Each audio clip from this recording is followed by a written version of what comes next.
হাসির মাঝে লুকিয়ে থাকে হাজার অনুভূতি, তাই আমি দেখিয়ে দিই ছোট্ট ছোট্ট মুহূর্ত হয়ে যায় জীবনের স্মৃতি।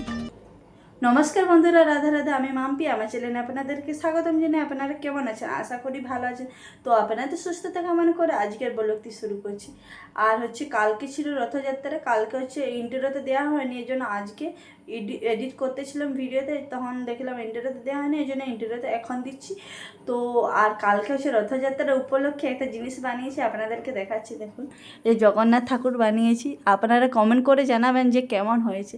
আর এইসব উলের কাজ আমি অনেক কিছুই করি, তো আপনারা যদি দেখতে চান তাহলে পোস্টেড মাম্পি নামে পেজ দিয়েছে, অবশ্যই আপনারা ফলো করে নিতে পারেন আর ভিডিওগুলো দেখতে পারেন। উলের কাজে ভিডিও ছাড়া হয়, অবশ্যই যদি আপনাদের পছন্দ হয় অবশ্যই অর্ডারও দিতে পারেন। আজকের ব্লগটা আপনারা কন্টিনিউ দেখতে থাকুন, আশা করি ভালো লাগবে। আমি আর বুনু রথ মেলা দেখতে বেরিয়ে গেছি। আর আজ রথযাত্রা মানে তো পাঁপড় থাকবে, এই জন্য পাঁপড় আমি আগে ভেজে নিয়েছি। ভেজে আপনাদের দাদাকে দিয়ে, আর এই পাশে আমি আর বুনু চলে এসেছি, আর বুনুর বান্ধবীরাও চলে এসেছে। সবাই মিলে আমরা যাচ্ছি এখন রথের মেলা দেখতে। আর এই ফার্স্ট টাইম ঝাড়গ্রামে রথের মেলা হচ্ছে, আরবিএম স্কুলের অপোজিটে। আর এই পাশে প্রচণ্ড পরিমাণের ভিড়। পাঁচমাথা যাওয়ার আগে প্রচণ্ড পরিমাণের ভিড় ছিল, কারণ তারা পাঁচমাথার চারিপাশে ব্যারিকেড দিয়ে ঘিরে দিয়েছে, আর মাঝখানটা ফাঁকা রেখেছে। এই জন্য এই পাশে প্রচণ্ড পরিমাণে ভিড়। আর এসবিআই ব্যাংকের ও সাইডে একটা রাস্তা আছে, ওই রাস্তা দিয়েও প্রচণ্ড ভিড় ছিল, কারণ ওই পাশে একটা শর্ট রাস্তা, ওই রাস্তায়ও ভিড় পুরা পাঁচমাথার মোড়ে উঠে যাবে। এই জন্য ওই রাস্তা দিয়ে অনেকে বাইক বা হেঁটে হেঁটে অনেকে যাচ্ছে। আর আমরা তো হেঁটে হেঁটে পাঁচমাথার এখানকে যাবো বলে এই জন্য সাইডে সাইডে চলে এসেছি। এসে এই যে পাঁচমাথার মোড়ের এখানে অবস্থা দেখো, মাঝখানটা পুরো ফাঁকা, আর এখানে রথ আসেনি, আর সবাই অপেক্ষা করে আছে। আর এখানে জলেরও ব্যবস্থা রয়েছে, কারণ সবাইকে দেখলাম এক প্যাকেট করে জল দিচ্ছে। আর এই পাশে অবশেষে অত অপেক্ষার পরে এখন ইস্কন মন্দিরের রথটা চলে এসেছে। এখন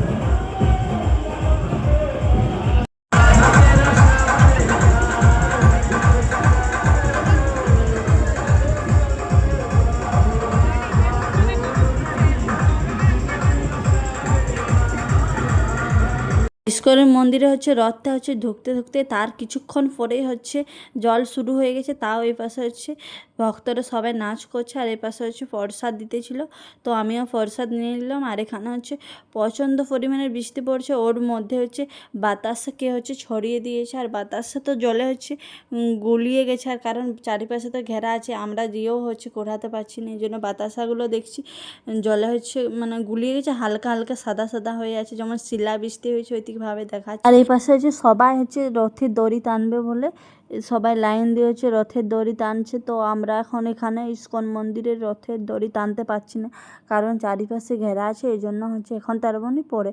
আর এই জগন্নাথ প্রভুর দর্শন করে নিয়েছো আপনারা, তো একবার সবাই বলে দাও জয় জগন্নাথ। আর এই পাশে দেখো, ওই পাশে আর একটা রথ যাচ্ছে, অনেকগুলো রথ দেখা হলো, তো এখন রথ দেখা হয়ে গেছে। এখন আমরা বৃষ্টির মধ্যে যাই হোক রথ দেখা হলো। আর একটা ছাতা ছিল, একটা ছাতার মধ্যে আমরা পাঁচজন দাঁড়িয়েছিলাম। আর যাই হোক মাথাতে ভিজেনি, পিঠাটা হালকা ভিজেছিল, তো ছাতা লেগতে ভুলে গেছি, উপায় নেই, যে হোক করে তো একটা ছাতা পেয়েছিলাম। তো ভগবানের দয়ায় ছাতাটা ছিল বলে তাও মাথাতে ভিজেনি। আর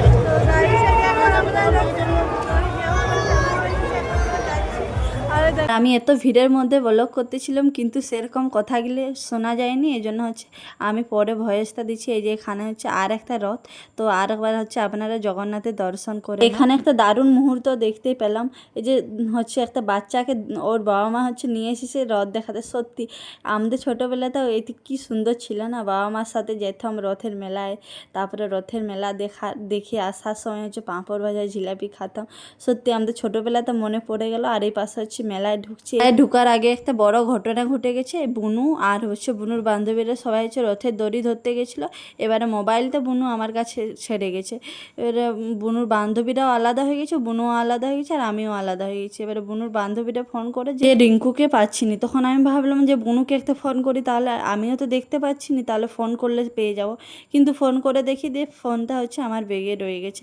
তাহলে কী করবো? তখন আমি দেখছি অনেক ভিড়, অনেক ভিড়ের মধ্যে দেখলাম উকি দিয়ে কিন্তু দেখতে পাচ্ছিনি। তখন আমি ভিডিও করে ওপর করে ভিডিও করে দেখলাম, ভিডিও করেও হচ্ছে সেরকম দেখা যাচ্ছে। আমি ভাবলাম বুনু তো রাস্তা জানে, তো হচ্ছে ওর দাদার দোকানকে চলে যাবে, গিয়ে হচ্ছে যদি ফোন করে, তো ওই জন্য আমিও ভাবলাম মেলার দিকে একটু ঢুকা যাক। তো ঢুকে গেছি। মেলায় ঢোকার পরে দেখছি খিচুড়ি প্রসাদ দিচ্ছে, এই জন্য খিচুড়ি প্রসাদ নিয়ে নিয়েছি।